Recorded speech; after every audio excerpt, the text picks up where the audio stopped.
Exercício 2. Um recipiente isolado contém uma massa de gelo de 5 kg a temperatura de 0 graus Celsius. Por dentro desse recipiente passa uma serpentina pela qual circula um líquido que se quer resfriar. Suponha que o líquido entre na serpentina a 28 graus Celsius e saia dela a 8 graus Celsius. O valor específico do líquido é 1 caloria por grama Celsius. O calor latente de fusão do gelo é 80 calorias por grama e o calor específico da água é 1 caloria por grama Celsius. Então, a água e o líquido têm o mesmo calor específico. Letra A. Qual é a quantidade total de líquido que deve passar pela serpentina de modo a derreter todo o gelo? Então, a gente tem duas partes.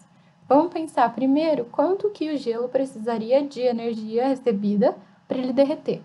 Então, derreter é mudança de estado. Então, a gente vai ter que usar a massa dele e o calor latente de fusão, que é a passagem de sólido para líquido. E a formulinha que a gente usa é que mole. E aí tem que deixar combinando, né? Era caloria por grama. Ali estava quilo, não pode, não estava combinando, temos que transformar para grama. Então, vai ficar 5.000 gramas. Aí substitui 5 vezes 8 é 40, com mais 4 zeros. Então, vai dar 5 zeros. E isso vai estar combinando aqui, então vai dar em calorias. Tudo bem? E a água da serpentina? O que vai ter que acontecer com ela? Então, ela perdeu calor, por isso que ela mudou de temperatura diminuindo. Ela perdeu calor porque ela deu o calor dela para o gelo derreter.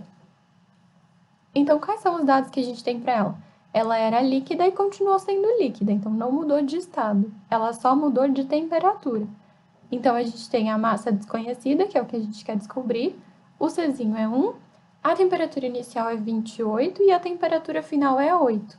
Qual foi a variação, então? Lembra que variação é sempre final menos inicial. Então, é 8 menos 28. Isso dá menos 20 graus Celsius. Esse é o delta que a gente vai substituir aqui.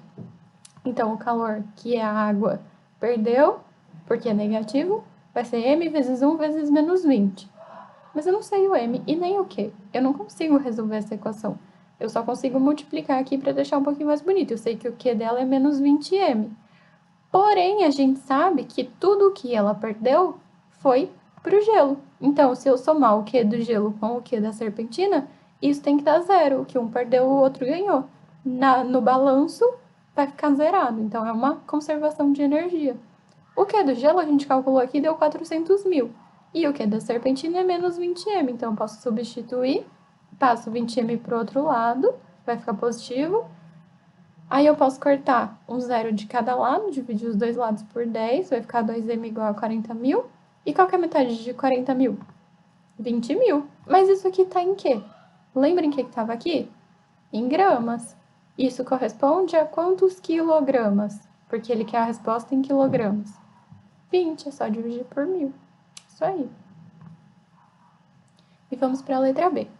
Quanto de calor em quilocalorias a água, formada pelo gelo derretido, ainda pode retirar do líquido que passa pela serpentina até que a temperatura de saída se iguale à de entrada, que era 28 graus Celsius?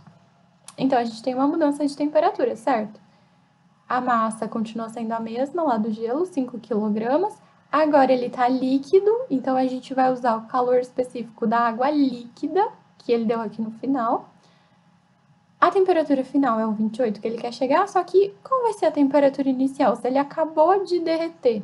Ele acabou de derreter, mas ele ainda não esquentou, então ele continua a 0 graus Celsius. Então, qual vai ser a variação? Final 28 menos inicial, que é 0, 28 graus Celsius. Aí é só a gente calcular o calor. Como não teve mudança de estado nessa situação aqui, a gente vai usar aqui macete. Então, Q igual 5.000, de novo, tem que estar combinando, então tem que estar em gramas, vezes 1 vezes 28. Isso dá 140.000 calorias. Mas ele quer em quilocaloria, então a gente divide por 1.000, fica 140 quilocalorias.